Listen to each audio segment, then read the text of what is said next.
Okay, we're up. Are we up, Mikey? We're up, Vinnie. That's a beautiful thing. I don't know what's wrong with this thing. I'm just getting like very little volume for some reason. I hear you loud and And clear. am I clear with you? Loud and clear. All right. Well, let's try this then. Just for poops and giggles. You hear it? No,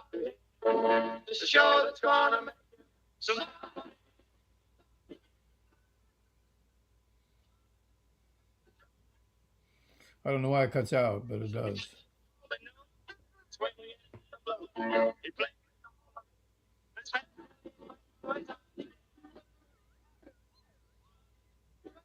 Is that Arnie? Uh, let's go on to Ginsburg. Well, Michael. Good morning, Michael Knight. He survived the weekend with Donald Trump, ready to create chaos and make Mikey. appointments.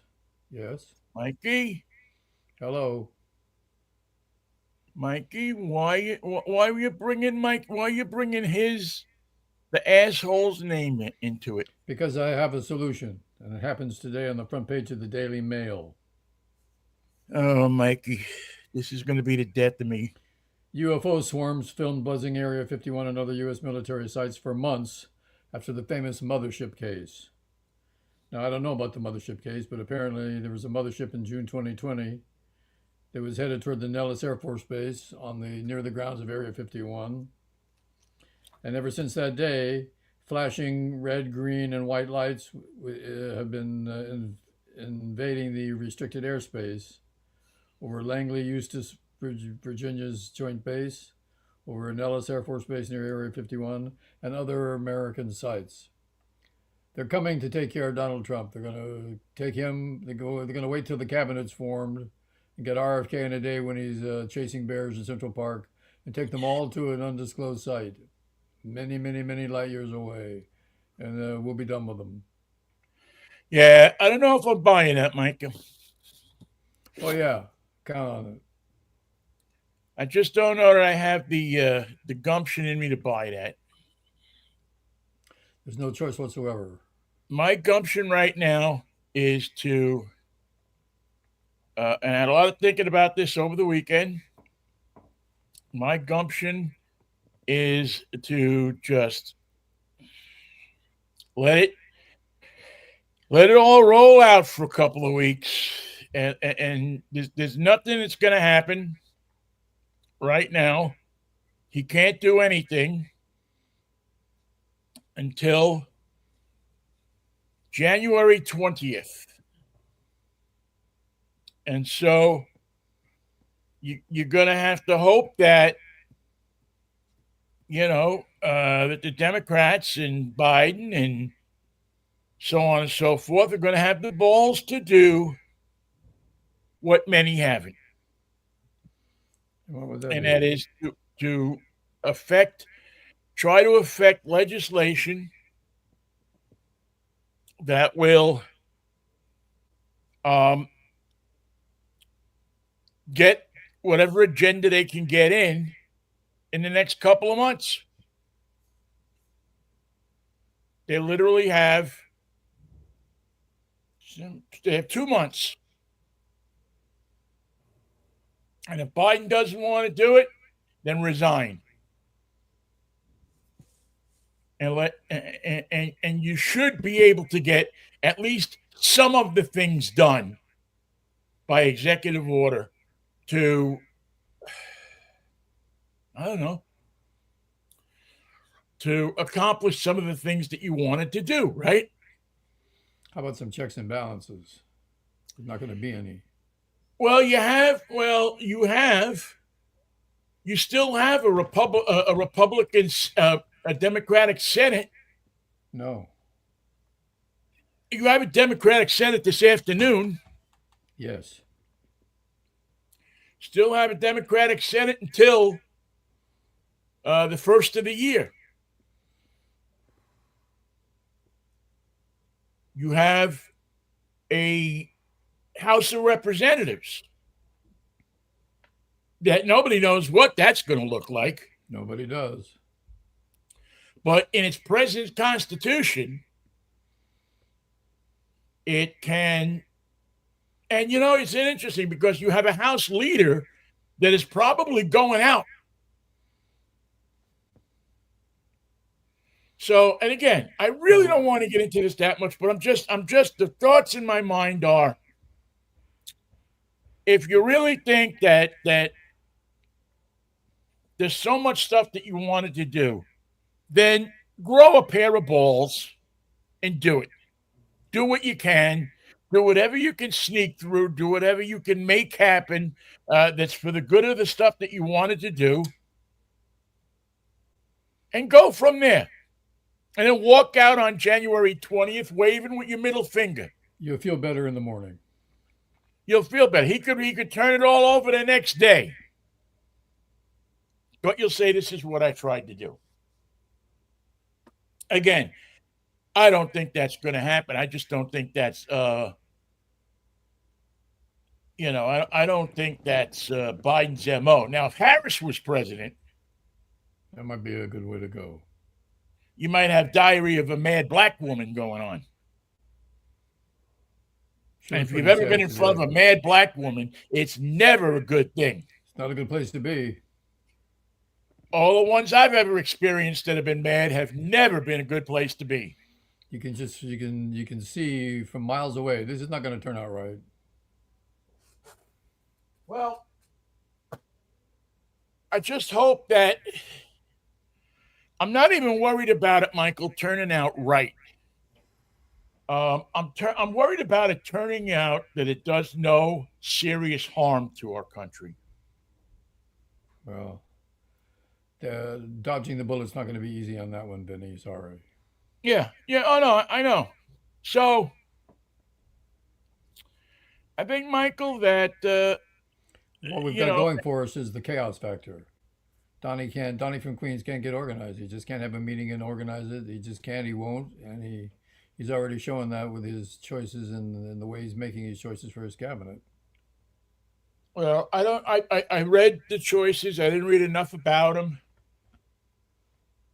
to know. And frankly, as I said before, I want to step back a little bit from it and just let some of it play out. That was my thought over the weekend. That's the one thing that that Biden could do, could do, and yeah, that's what he should be able to do. And I think he's got nothing to lose.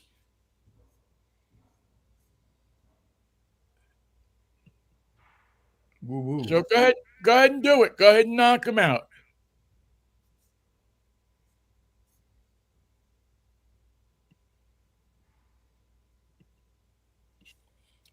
So you're not holding out hope that the UFO brothers will take care of this for us? No, Mikey. I'm wallowing in reality this morning. I'm just not in a place where I think that space aliens are going to come down. I'm not in a place where I'm in a place where I just believe that we are it is going to be incumbent upon us to stay away from machines. Don't lean in while operating that machine. Oh,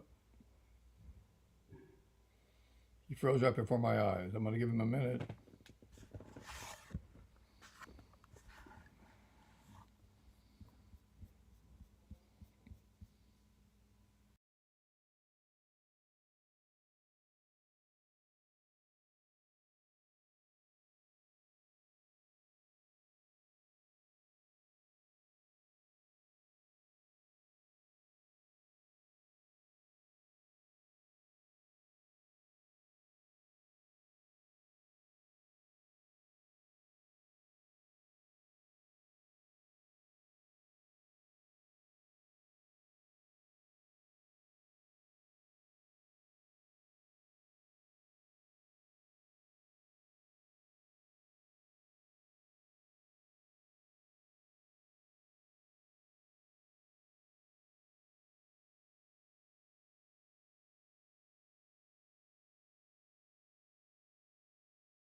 All right, I think I got us. You got me?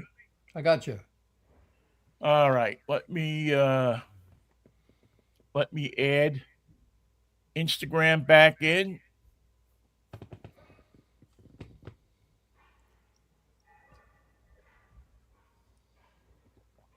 Ah, coffee. Ooh. Uh,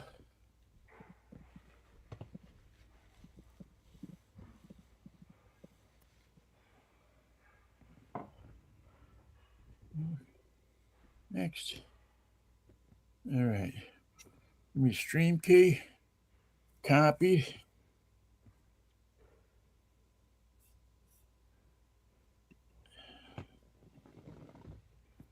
Even take on the world. This is sometimes they got this.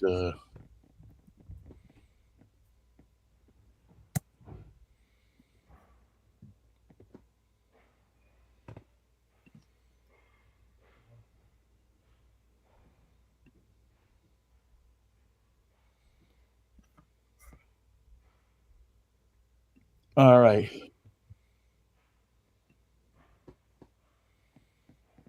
Okay, we are now live to all the people who love us on Instagram as well, which, believe it or not, Mikey, is turning into a fairly large portion of our audience. Thank you, Instagram. Thank you, daily listeners and viewers. Did Vinnie freeze again? Oh my God. 10:25. We've frozen twice already. Is Donald Trump pulling our plug?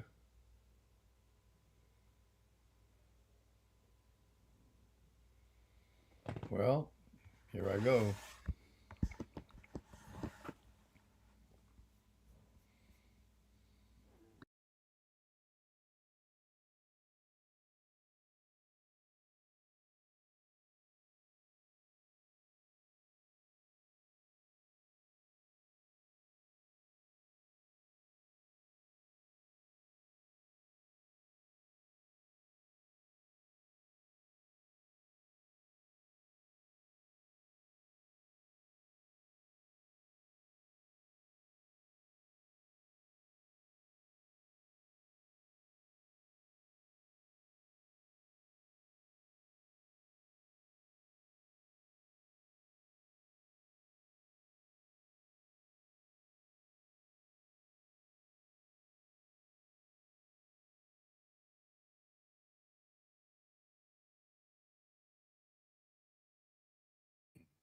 All right, try to get back in there, Mikey.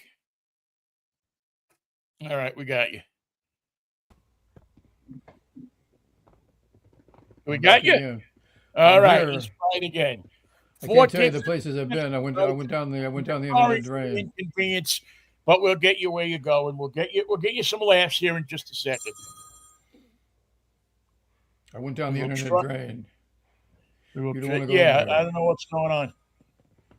It seems here that in Goodfoot Gulch, where I'm living here, it's the internet either works or it doesn't work, and it doesn't really want to tell you when that's going to be.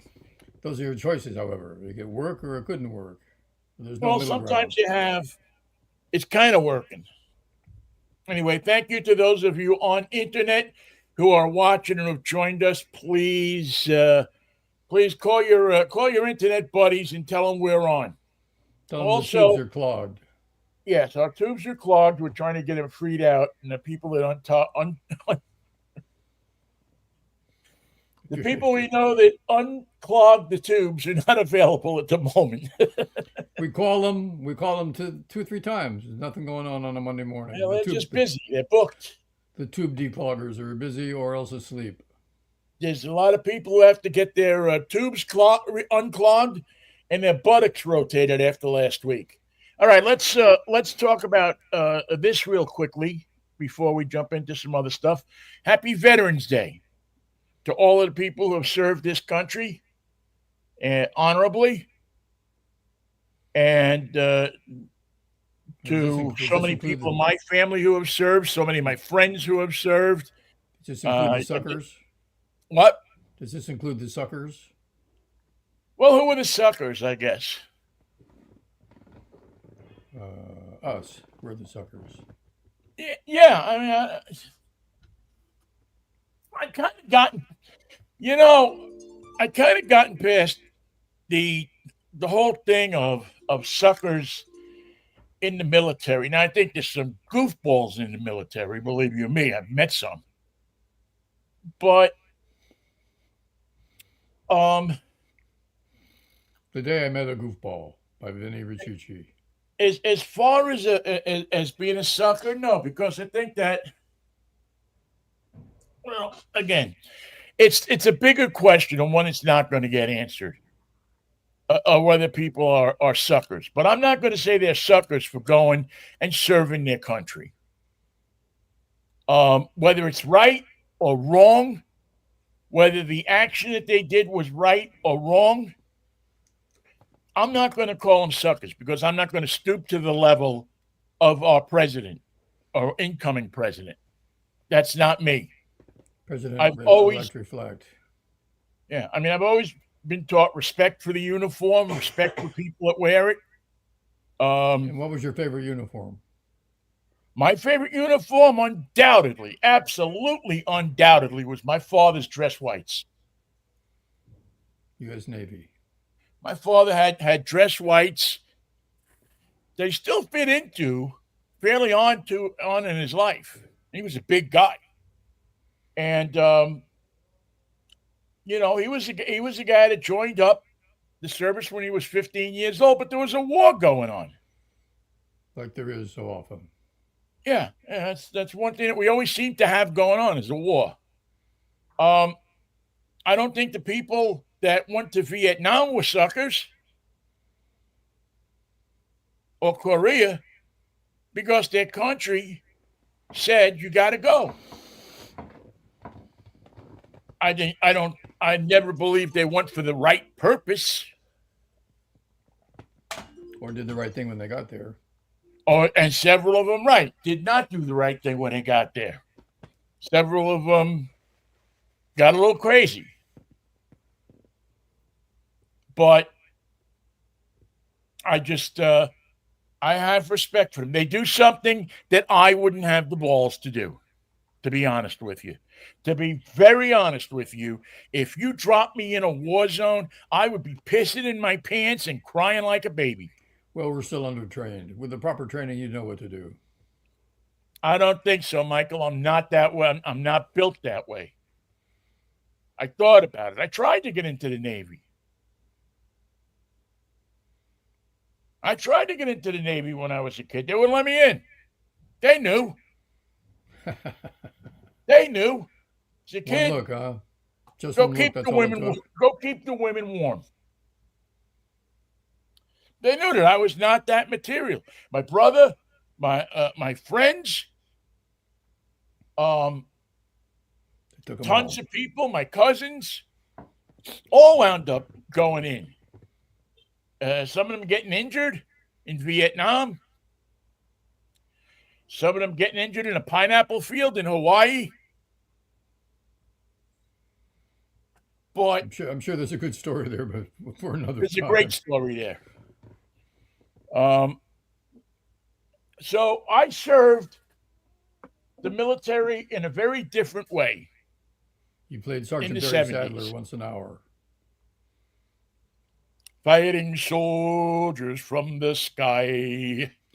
Um, Sunday night, That sounded vaguely Scottish. There's a little bit of a Scots fearless accent there. men who jump and die.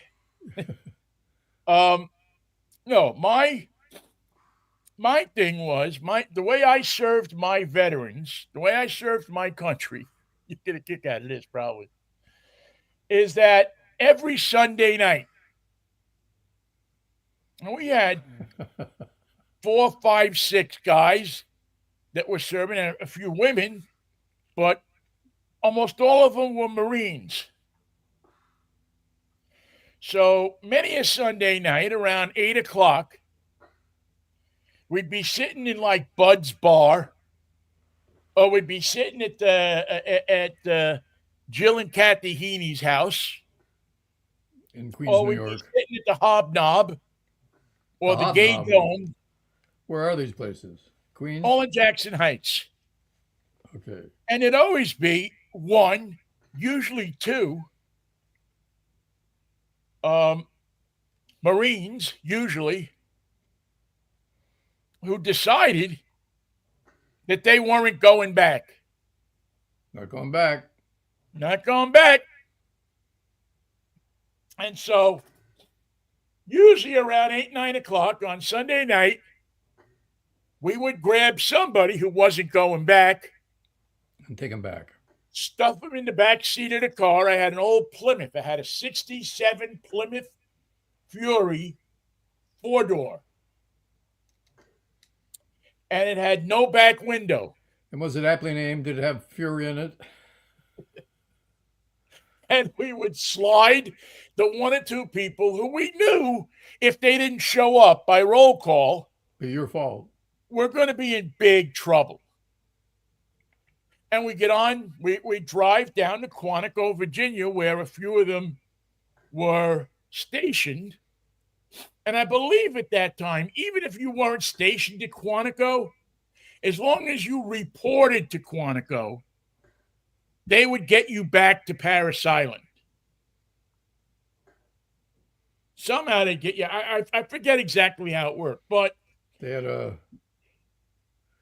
special route. right. So we would. They probably had a puddle jumper, and if you got there at, before midnight, they put you on a plane, take you to Parris Island. And so many, I'm not going to say every weekend night, Sunday night, but many Sunday nights. We get who was going. We get a couple of guys together. We panhandle for money for gas because we were broke.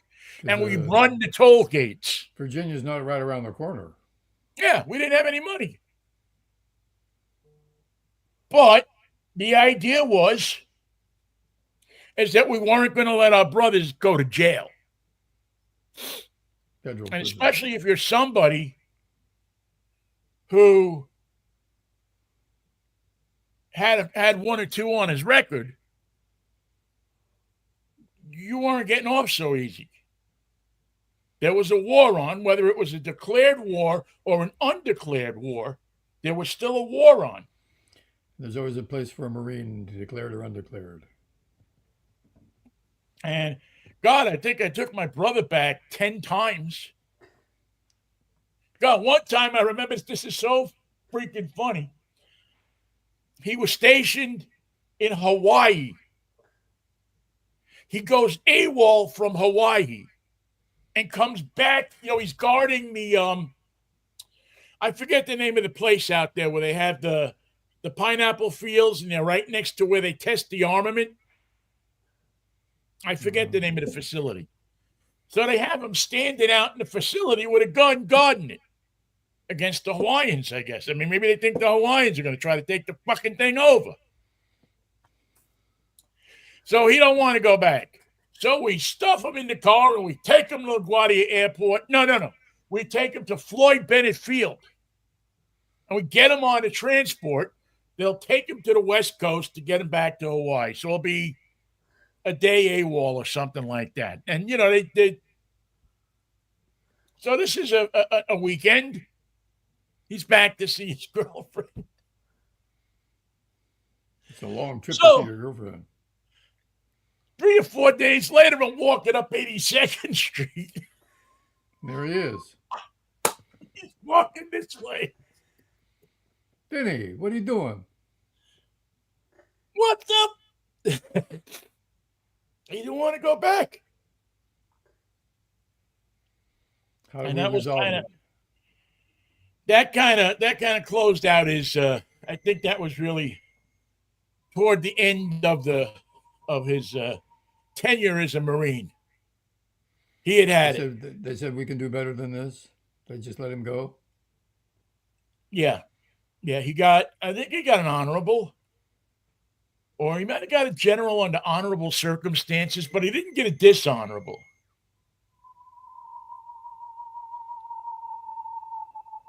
So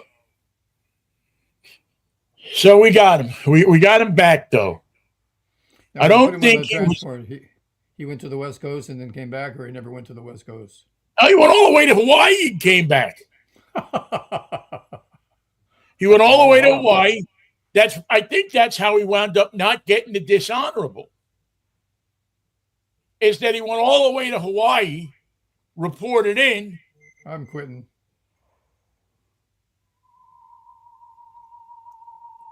and that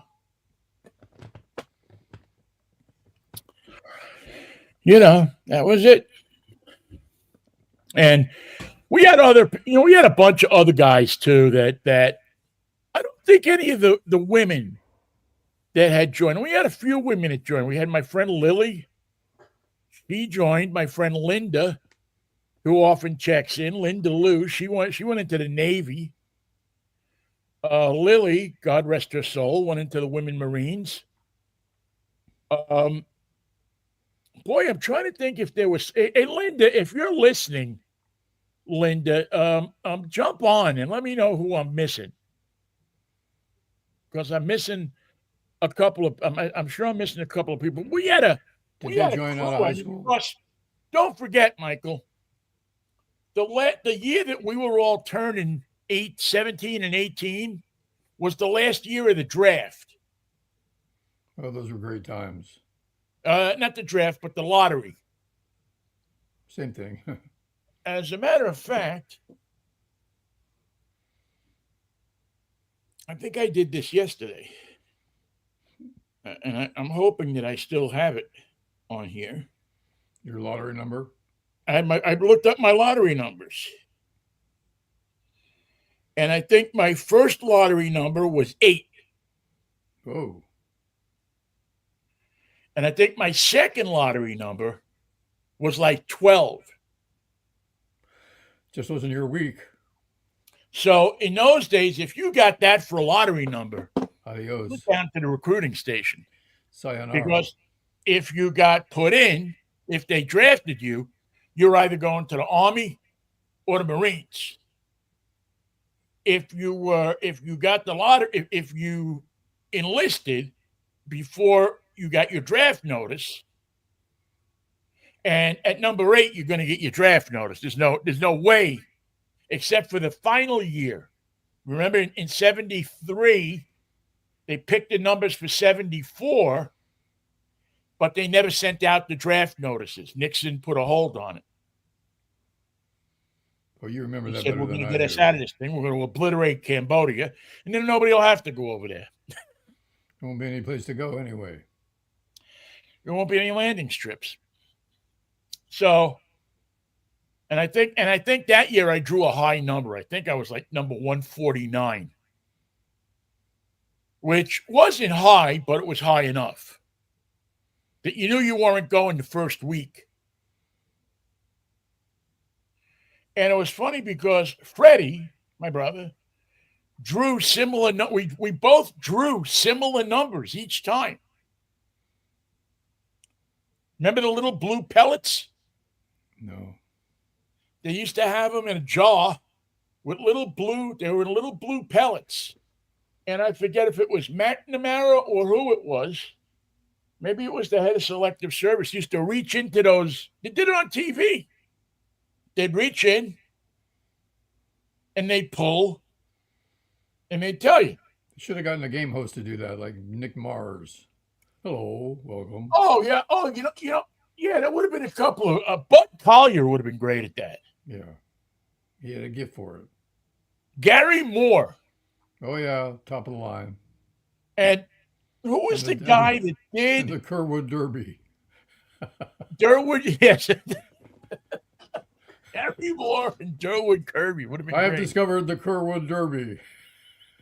And who was the guy that did concentration before U Downs? In between Jack Parr and U Downs, there was a guy named Jack Nars. That's who I was trying to think of. Jack Nars. And Jack Nars had like this really bizarre kind of. What was the other guy? It was another guy, though, that would have made a great draft lottery host. He was on What's My Line a bunch of times.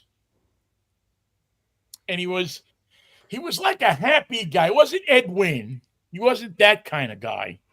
But he was close. He wasn't as serious as Lawrence C. Spivak. Yeah, it wasn't Spivak. I'll have to go back and look at the What's My Lines and see. But he was a New York guy. He was like a New York raconteur. In those days they had things like raconteurs. Monty Rock the Third. Yes. Monty Rock the Third would have been he came on after the draft was over. But boy, he would have been a hell of a draft show host. And for those who don't know who Monty Rock the Third is, Monty Rock the Third was this guy who, what did he really do? What was his job? He was a guest. He'd be a guest on your show. He was a guest. There were several guys, women, who would hit those. Was Monty Rock the Third, Hermione Gingold, Toady Fields.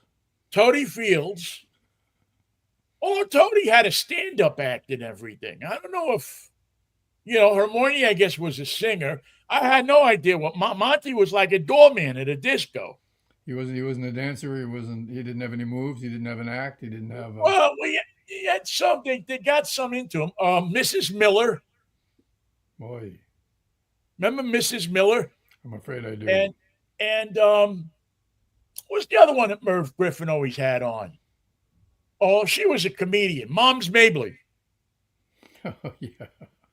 And these people, and then there were a few others. And these people's entire careers were they would sleep in until 11 o'clock, and then some talk show would call them up and say, we got a spot where we're missing somebody. Because in those days, the talk shows were an hour and a half. Yeah, right. Everybody's show was an hour and a half. So they always had somebody that lived somewhere near, didn't have to come in from Queens or anything. They lived, in Hell's Kitchen or something like that. 2 stops and had away. a tux. Yeah. And could be there at when they taped it at 5 o'clock. And they probably got paid scale. But there was another guy that was not Victor Borgia, because he could play piano. And some of them had talent. Some of them were talented people. Toady Fields had talent. Toady Fields was funny. I used to see Toady Fields in the at Ricardo's in Astoria. She was like the house comic. And my father, that was like his favorite restaurant. So, and it was just a little bit away from his gas station. So I didn't really know Toady Fields because I wasn't allowed to go in the bar, but she was always in the bar. My mother knew her because my mother and Toady were kind of, shall we say, large women. Birds of a feather. Yeah. So they always, they knew each other. And, but you had that character, that person, that Boulevardier. I used to, they were a person that was on call for anything that would happen. Anything. Man about town. You're right. And they could give you, they were always hip on what plays were going on, so they could talk about that. They were always hip about the latest in music. They had a little bit of a comic act. Norm Crosby was another one. Except he was so far removed from comedy that I hate to call him a stand-up guy. He had nothing, but he was Mike Douglas's guy. He was Mike Douglas's guy. One of the worst things I've ever seen on television is Norm Crosby. Mike Douglas used to have rock and roll acts on every day. Oy. I had a friend of my dad's used to drive the limousine because they filmed Mike Douglas in Philly at KYW at Westinghouse down there. So if he wanted an act from New York, they had they couldn't fly him. It took too long. They couldn't put him on a train. It was too crowded. So Eddie Campbell, this was the guy's name. Eddie had a couple of limousines that he bought. Get in, we're going to Philly. And he knew somebody that worked in the production department of the Mike Douglas show. And so he would pick them up at their hotel at 1 o'clock in the afternoon, get them down to Philly. They'd go on the Mike Douglas show, get them back up by, 5 o'clock. What are we going to do with all our amps and our lights? No, it's lip sync. Get in the car. Well, you know what? They actually had a pretty good selection of instruments in the studio. So while some the same guitar, so maybe they took the guitars and they plugged into their amps. But I remember seeing the Brooklyn Bridge there, and Norm Crosby came out. Of course, he was making jokes at the Johnny Maestro and the Brooklyn Bridge, and I don't know, made some stupid ass jokes. But I noticed that one of the guitar players was playing he had a Rickenbacker. And he was playing his Rickenbacker. As many in the 60s did. Yes. Because who played a Rickenbacker?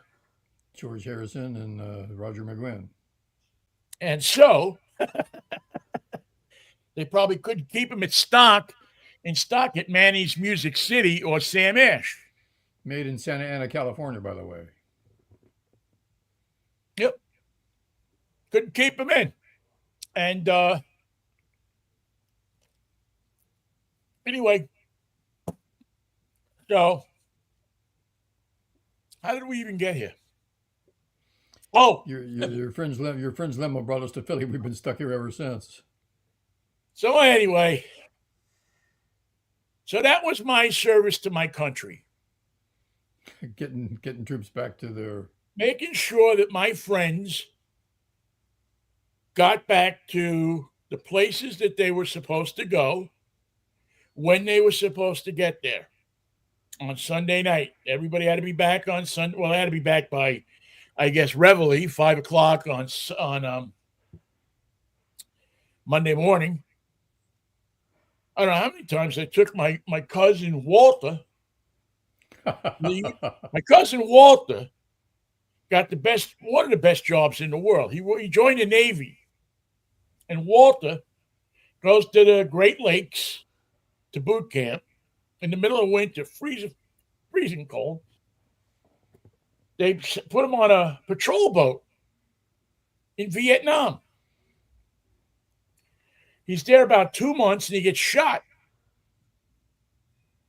in the shoulder. So they get him back to the United States. He's okay. He got the shoulder. They get him back to the United States. They operate on him. The rest of his time, he's stationed at the Brooklyn Navy Yard. Somebody's got to watch it. He lives in Seaford, Long Island. He commutes every day. Plus, he's got a part-time job working for my father in the gas station. Walter, he's a card. So cousin Walter maybe got the best deal out of anybody I knew that was a veteran. I would have had to work in Army intelligence or military intelligence. Sort of a contradiction in terms. Yeah. I don't know what I would have done if I would have had to go in. I remember that when I took my physical,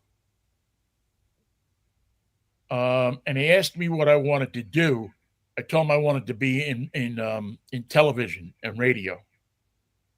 Communications. So maybe that would have got me into. I put communications and I put truck driver. But I didn't think that I was trying to figure out things that would be interesting that wouldn't make me have to go to the combat zone. Because I was positive, Michael, positive that if I would have gone to a combat zone, that I would have got killed. I had it as a premonition. I had a premonition as a kid that it was going to happen to me. I just knew it. I knew that if I went to a combat zone, that I was going to get killed. But you didn't go. Lucky you. Yeah, yeah. So I didn't go. I was lucky enough that when they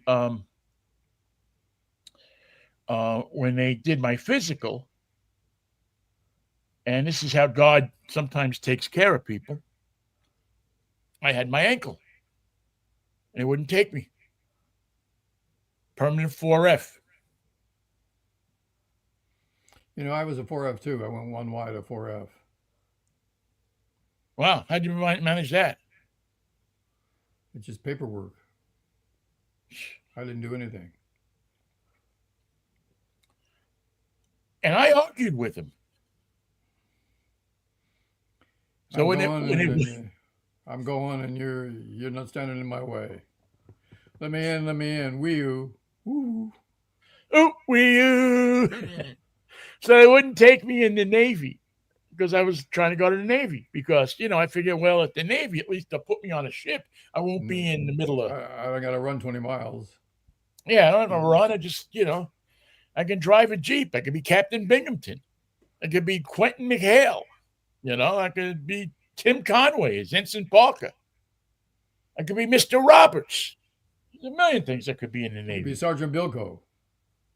He was Army. But still, it's a good. I could have been I could have I could have definitely, or I could have been Gomer Pyle, I guess. By the way, a tip for all of you kids out there: don't ever walk into a bar full of Marines and call any one of them Gomer Pyle. That would be the wrong way to begin the evening. I'm just telling you from experience. Also, for all you folks who've never been to the Midwest, do not pick up a Wolverine. If you see a Wolverine, you consider yourself lucky. Don't pick it up. Keep it going. Let it go. I had the occasion. He had such kind eyes. It was a cute little name. They called him Bernie, the Wolverine. So I picked him up. I had the occasion to call somebody in a California bar once, Gomer Pyle. Get away from me, Gomer. Oh, dear. Would you say? And I looked at him like, Pyle!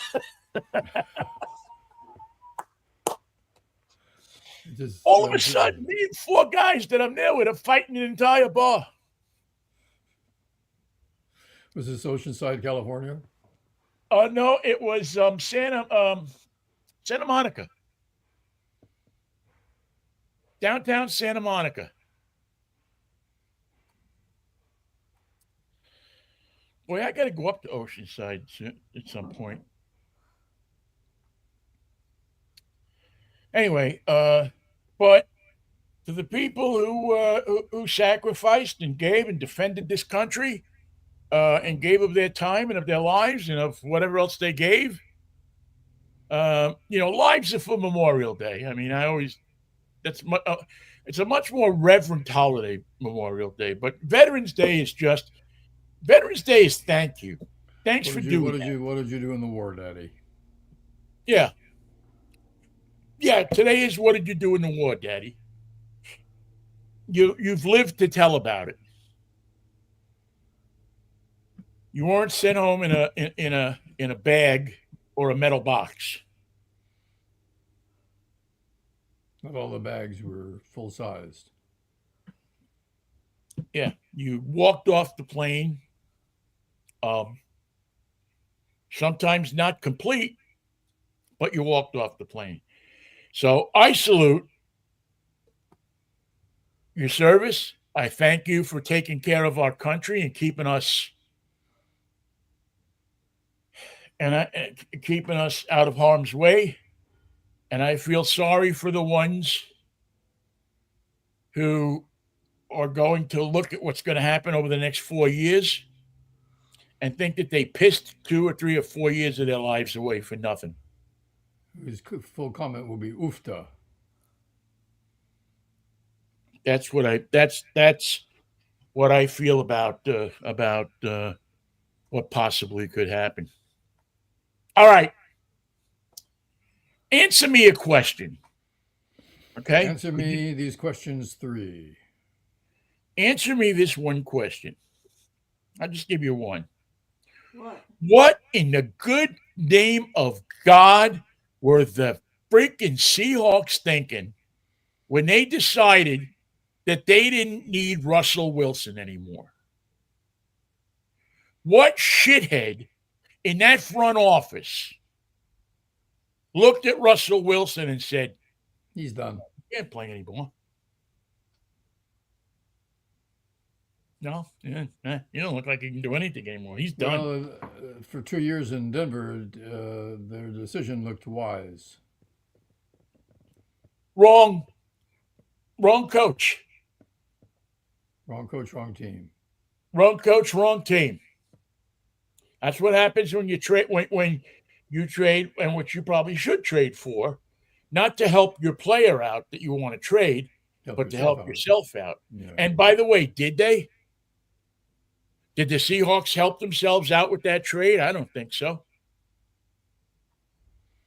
You know, it took him a while to be a Steeler. It just didn't take right away. Well, I've said this to you all along, Michael. Even when he left Denver, and we were talking about where should he go. Mike Tomlin would turn him back into a great quarterback. Because Mike Tomlin has 3 things. He has a system.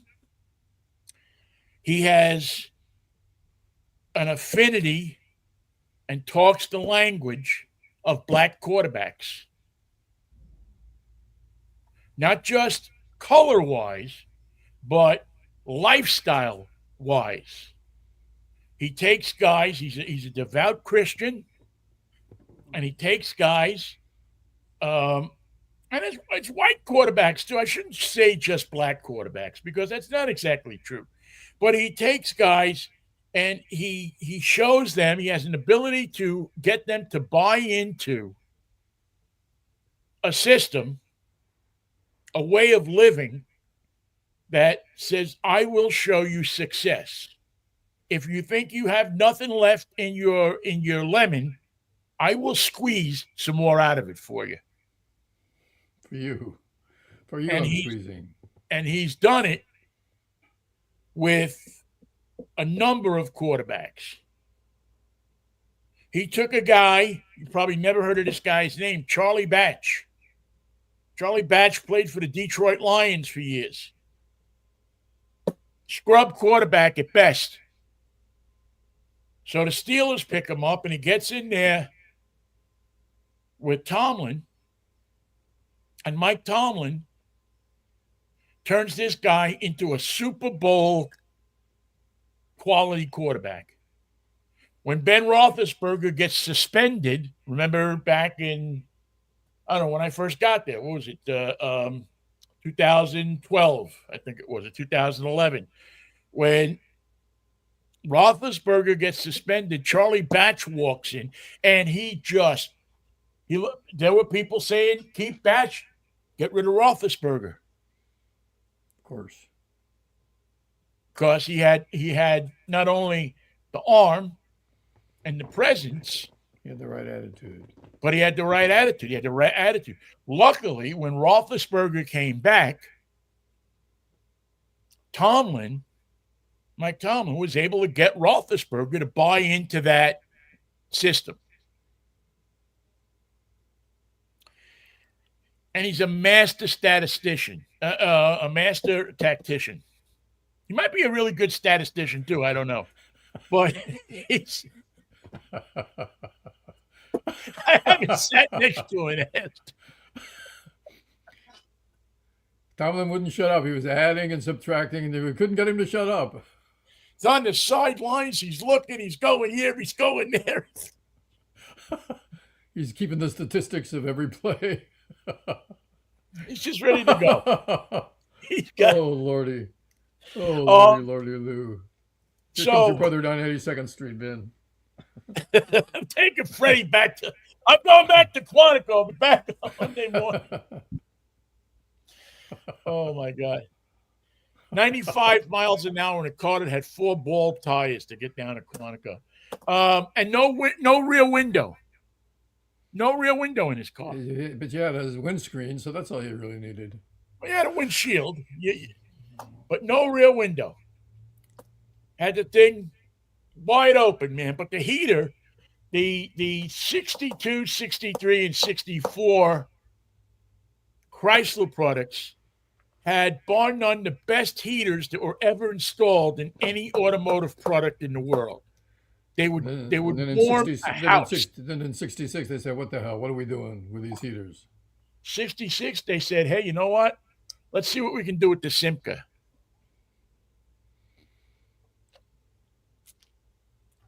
So yesterday, Steelers go to 6-2.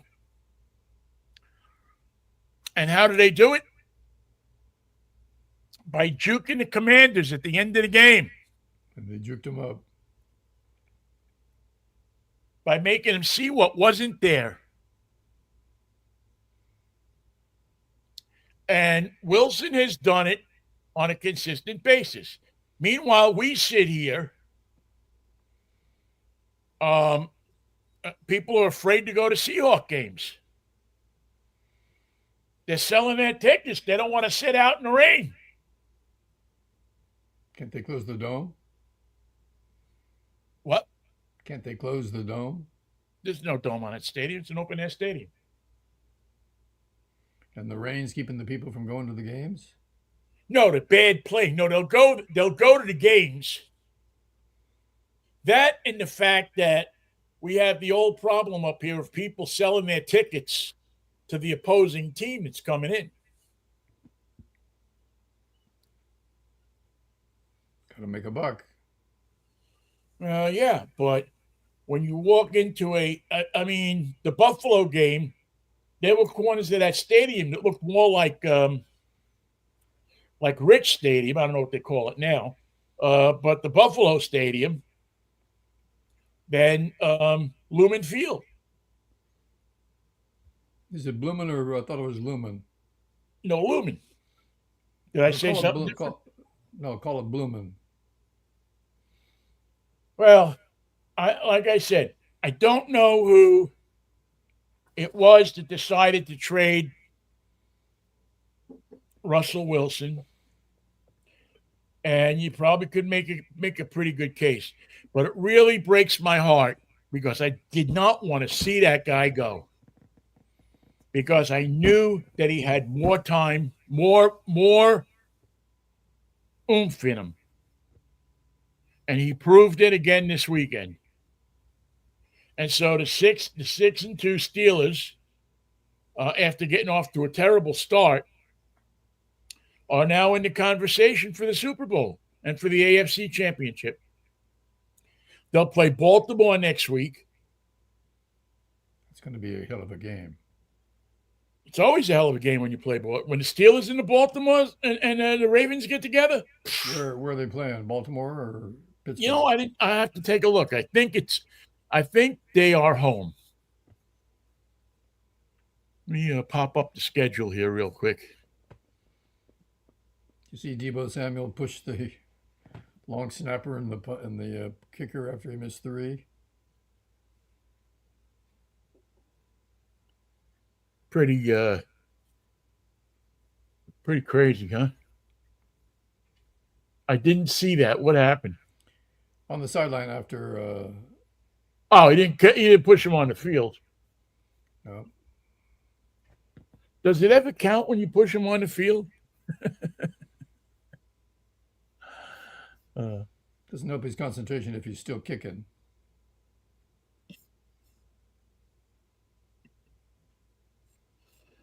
You know what really torques me these days? The fact that every time you go to NFL.com, you can't get on the site without some fucking full-page ad. that I have no idea. What am I looking for on this thing? They want me to pick the winning team in tonight's game. They want me to select my favorite team. It'll be a little hard right now. They want more access to NFL content.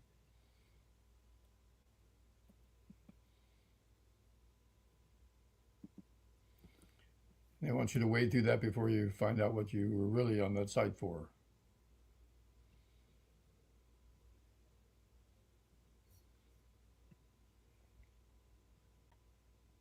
See if I still have that. So where else do you go for? I guess Google then, right? I mean, it's.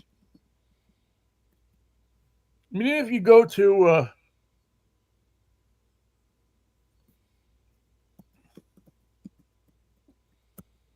For the schedule on ESPN, you're 3 clicks deep. ESPN, then the NFL, and then the schedule.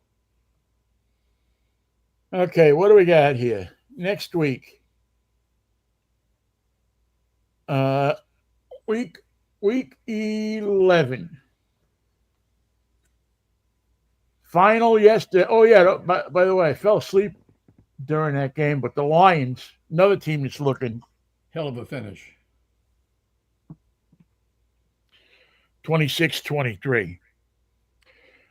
Where was Jerry Jones yesterday? I was watching the Eagles and the Cowboys game, and he was there. Then he would be gone. Then he was there, and then he was.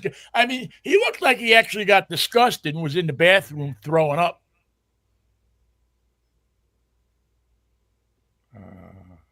You know what they say is going to happen there after the season.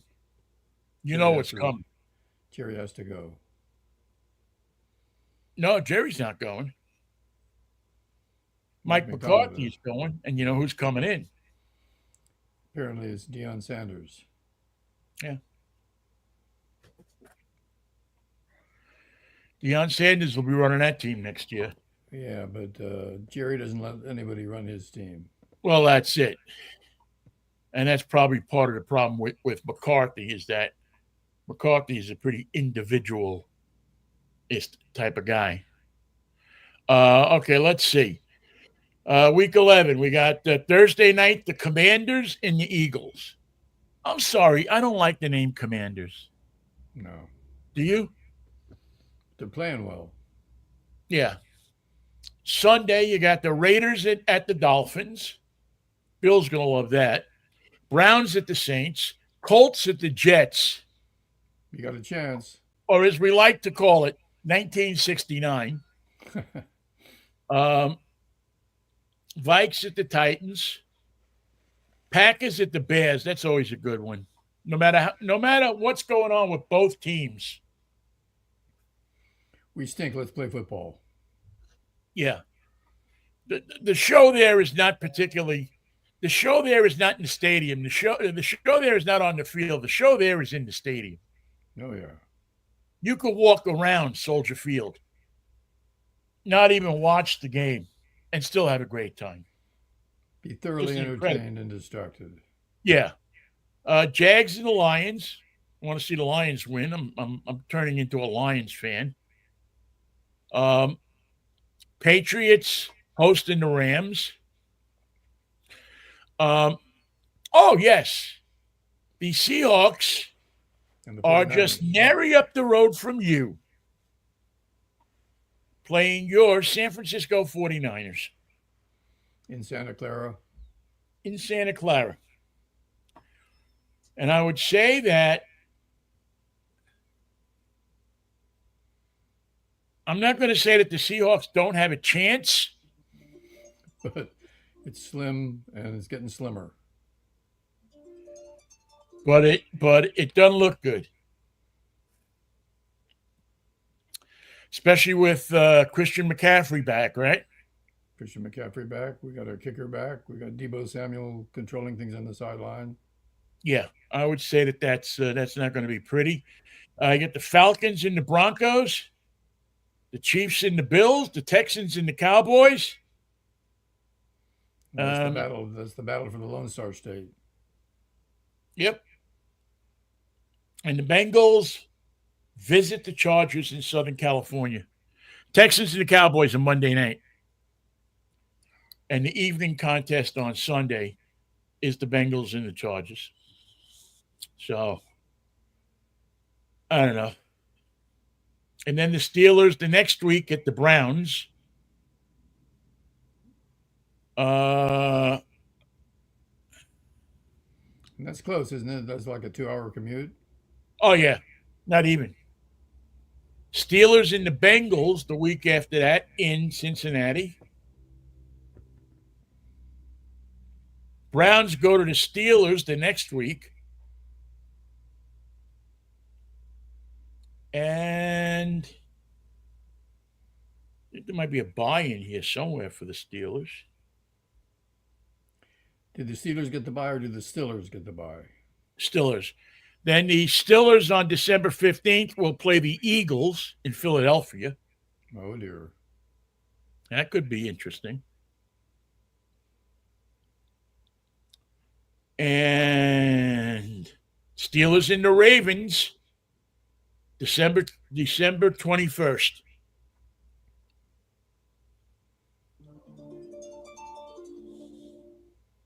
And then Christmas Day, the Chiefs and the Steelers.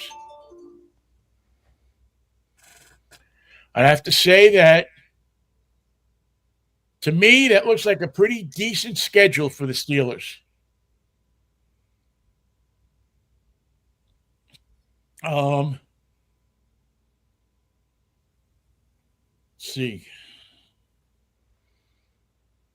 It seems like Russell Wilson is scrambling less, don't you think? I think he's playing smarter football, yeah. Yeah. I think he's playing much smarter football. He's not wasting his talent on dancing unnecessarily. Looking, going here, going there, going here, going there. He's still doing it to a degree. But I think that Tomlin has him more focused on, maybe pick your 3 best passes. Get rid of the damn ball. Well, no. Pick your 3 best passes, and if you don't see one, find a place to run. See, don't throw it away. Make something happen. That's Russell Wilson's MO. It's what he's done. It's what he did the whole time he was here. It's what he will continue to do. Now, you got your finger on the public in Pittsburgh. What do they think of him? I think they're jumping up and down. I actually almost invite. I wonder if my friend Ralph Williams is listening this morning from Pittsburgh. He does a couple of sports talk shows. Maybe we'll get him for Friday. Maybe we'll see if we can get him on Friday and get him to talk about Russell. It'd be interesting. But I'm happy for him. It changed his career drastically. Well, it kind of reminds me, Michael, of something that we talk about a lot, you and I. You're working at a radio station, you're cruising along, you're humming, everything is going good, and they bring in a new general manager. Time to go in a slightly different direction. Or a new program director, and you're there 2 or 3 weeks, and he looks and he says, well, I just don't. He either has somebody he has in his head that he wants to bring in or that. And so he says, okay, we're going to get rid of you. We like you. You're doing a great job. You got great ratings, but we're going to go in a different direction. Which my response was, it looks obviously like it's going to be down. And then 2 weeks later, they fire the guy that they brought in. He had to go, Vinnie. He had to go. Had to go because whatever reason. So now you're sitting there out of work. He's out of work. He got a big severance check because they wrote it into his contract. You probably got some severance check. But now the station sucks. because you cut the heart out of the station. And the station will get better again because Maybe. what we do is not brain surgery. They're always going to be able to find somebody. It's just how much time do you lose? How much credibility do you lose with advertisers? How much of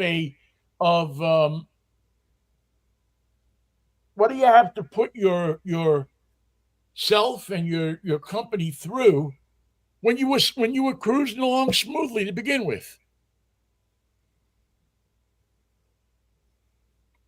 Right? It's the truth. It's the ugly truth about radio and media.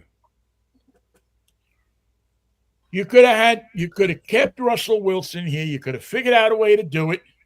I think. Maybe I'm wrong. I don't follow it as close as I used to. But you could have kept him here. You could have got 3, 4, 5 more years out of him. Didn't fans love to see him go? We cut our losses. He was through. I think there was a lot of idiots here that wanted to see him go. To be honest with you, but and his special treatment by the management seemed to irk his fans. I'll tell you a little story though, Michael, or not even a story. It's just if you start running your team on what the fans want when it comes to the field, you should run your team. Maybe I'm wrong. You tell me if I am. You should run your team for the fans for the hot dogs. You should run your team for the fans for the soda that they want. You should run your team for the fans for the beer they want. You should run your team for the fan for the cost of parking. You should run your team for the fan for the type of amenities that you bring in for the fans, like nice seats in the club and free-flowing soda from the taps and all that shit. Throwing hot dogs off the second deck. That's a good idea. But you should never run your physical team on the field for your fans. You should run your physical team on the field for what will make you win. Because maybe I'm wrong. No, I think you're right. A lot of guys in the NFL do want to win. I think there's an upside to it. It always seems like there is. Right? I mean, I've never heard for the winners. I've never seen an owner of a team standing on the field in the first couple of weeks of February, hoisting the world championship trophy over his head, with all of the people, the owners and the women that are attached to them, and the players and the kids and everything. I've never seen one owner stand up and says, "This isn't what we really thought we wanted to do." We're very uncomfortable in this role. It's better we didn't win. We would have rather have hiked the price of beer up $0.50. Yeah, now you're talking. Now you're talking. So, anyway. All right, what else do I got going on? I don't know. Maybe I got more. Maybe I got more other stuff going on. Oh, I'm going to try next, not this coming Friday, but Friday the 22nd is the last Springsteen show for the year. And it is in Vancouver, BC, right up the road. Off you go. So I'm going to try to go. I don't know if I'm going to have the money to do it. I'm probably going to have to slime around CBS Records and see if I can find somebody who might have an extra ticket, because I figure the week before Thanksgiving, people aren't going to be crazy about going out to Vancouver to watch Bruce. But the fact that with the circumstances with the E Street Band, you could make a pretty good case that it could be your last show. Are they no longer under contract? No, Patty Scialfa, Bruce's wife, Patty Springsteen, has blood cancer, I believe. Correct. And so the word is that she's recovering. Is she going to want to tour anymore? Is he going to want to be away from her anymore? Now, I know that their schedule will go out in back out in May. But who knows what our world situation is going to be in May? May not be a place for Springsteen to tour in May. Well, we're pretty freaking close to a world war, I hate to tell you. Let's round up the usual suspects. While we've all had our eye on the illustrious Donald Trump and Joe Biden, we also have been smack dab in the middle of what is a developing hot conflict. Benjamin Netanyahu is just in a mood. He's gonna calm down. Not immediately, not soon, but eventually. So he's a moody guy. You know that. So again, if you're Bruce Springsteen, if you're 76 years old, but 75, and you thinking to yourself, it's a pretty good idea if I go to a war zone.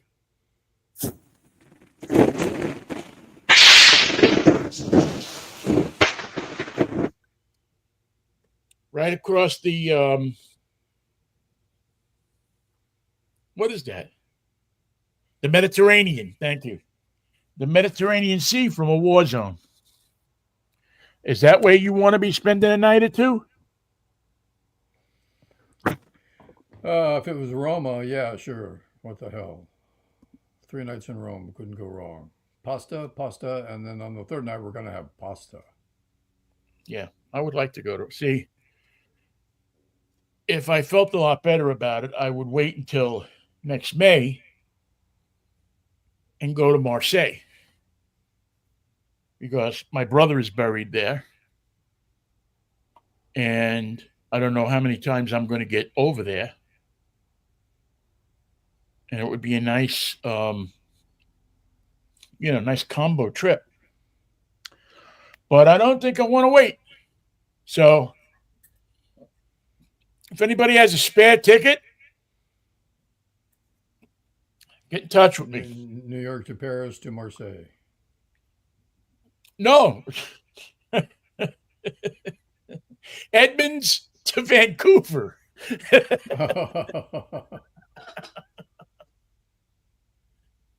And as the boss says, tell him I can easily be found.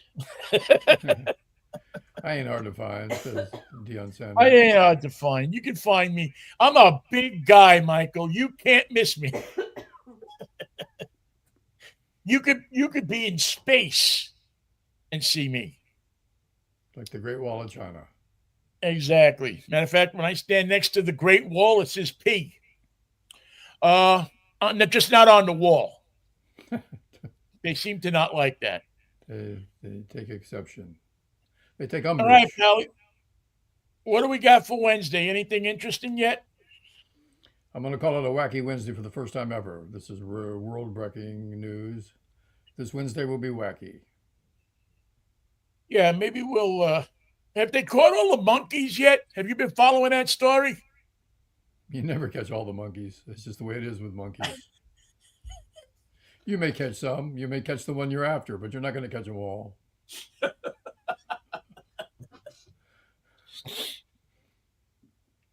I forgot where that is, but there's several of them running around, It doesn't matter where it was. It's spread by now.